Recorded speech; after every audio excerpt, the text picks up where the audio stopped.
Okay, imagine this. I think we've all been there. You pick up your phone, right, just to check one quick A thing. text message, the time. Exactly. And the next time you look up, you realize the light in the room has changed, your neck hurts a little, and a whole hour, maybe more, has just vanished. That time theft is so real, and it always comes with this distinct emotional residue. It's not a good feeling. No, it's not physical fatigue. It's a deep mental exhaustion, and it's usually mixed with this low-grade anxiety because, on some level, you just traded valuable time for nothing meaningful. That exact feeling, that heavy, drained feeling, is what we are diving into today. Now, we've all heard of doom scrolling, obsessively reading bad news. Right.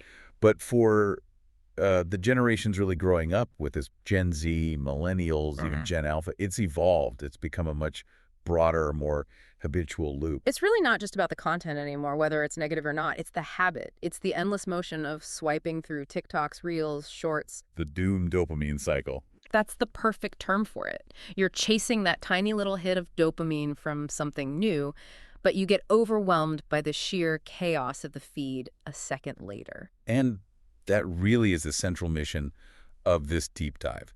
We're looking at the research that asks the big so what question. What's the cost? What is the actual tangible long-term consequence if this becomes your daily default? Yeah. If you do this every single day for a whole year, what's the cumulative price you pay for all that stolen attention? It forces us to look at these profound shifts, not just in our habits, but in our cognitive and emotional landscapes. And the first impact is felt somewhere you might not expect. There's that. In the emotional processing center of your brain. Okay, let's unpack that.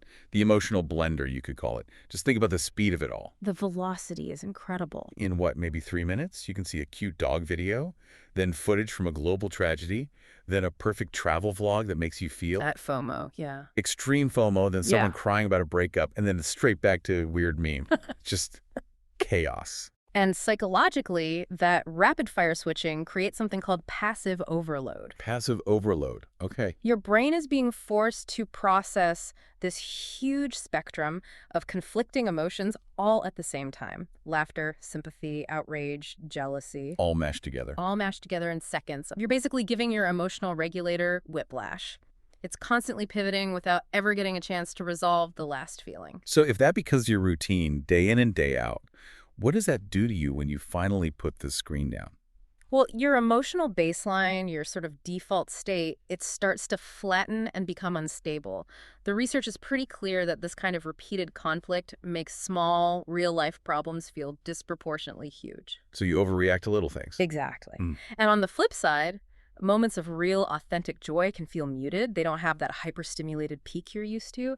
And that residue of anxiety born from processing so much darkness and so much perfection at once, it just sticks around. And I'm guessing that overload is what leads directly into that brain fog we all recognize, that sort of dizzy, fragmented feeling. It does. When you finally put the device down and you realize you couldn't even summarize what you just watched. Or why you even opened the app in the first place. That's a classic symptom of your brain's filtering system starting to fail. When you're hit with these constant, emotionally charged, short-form bursts, your brain starts treating everything as novel and urgent. So it can't tell what's important anymore. It loses the ability to separate the signal from the noise, and that constant pivoting just drains your mental batteries. Which means your focus shrinks, your memory gets fuzzy, and critical thinking gets harder. And that's the cruelest part of the cycle, isn't it? It absolutely is. Because when your critical thinking is impaired and you're mentally exhausted, you're far less equipped to resist the next easy dopamine hit. That feeling of depletion makes the effortless act of scrolling even more appealing. You're too tired to do anything else. Exactly. You get trapped deeper in the hole. And because your brain is now conditioned for this constant fragmented stimulation, the opposite, state, quiet, stillness, boredom, it starts to feel awful, unbearable even. We've basically trained ourselves to be allergic to peace. In a very real way, yes. Let's transition then, because this isn't just in your head, is it? All this emotional chaos, it has a measurable physical toll. That's one of the most surprising findings. You might be sitting perfectly still on your couch, but your body is treating this screen time like an actual physical threat. How so? That stream of anxiety, the drama, the FOMO, the stress over things that don't even involve you, your body interprets all of it as a real-time danger. The ancient system designed to help us flee from predators is now being triggered by a notification. So it's the fight or flight response. Precisely. It's a low-grade internal alarm bell that's just ringing constantly throughout the day, and it rarely gets a chance to turn off. And if you sustain that for a year, The system breaks down.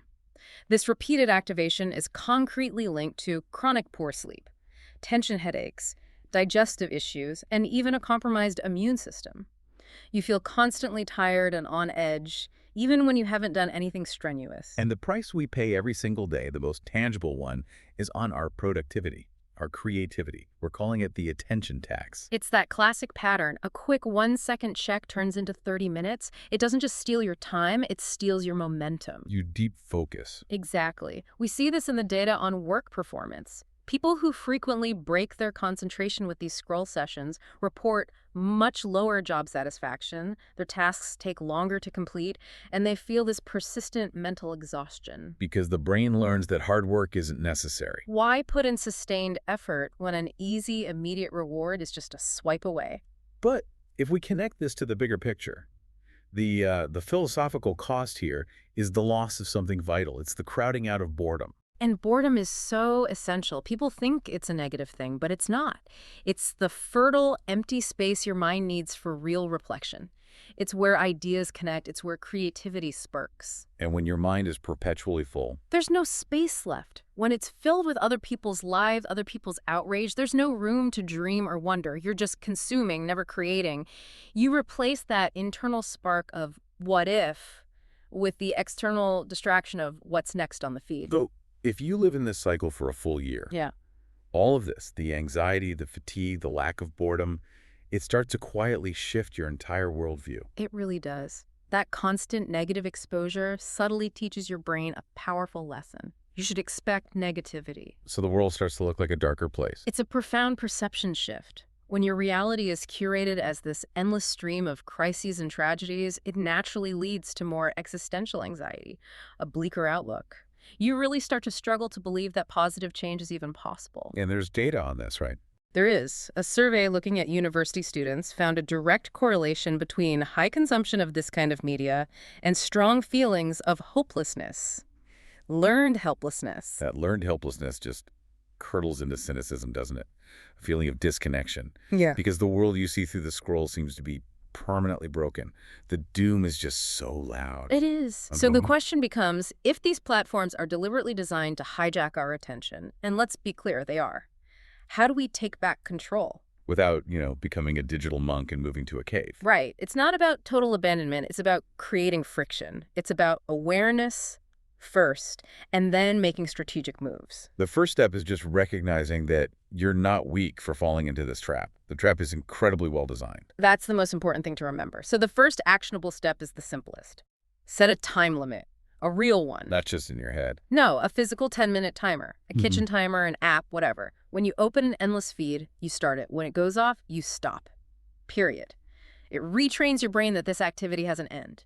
Okay, that's one. What's two? Second, you have to intentionally filter, actively audit the emotional residue of your feed. How does this account make me feel? Exactly. Mute or unfollow anything that consistently leaves you with that heavy, anxious, or discontented feeling, even if it's entertaining in the moment. The goal is a feed that, at worst, leaves you feeling neutral.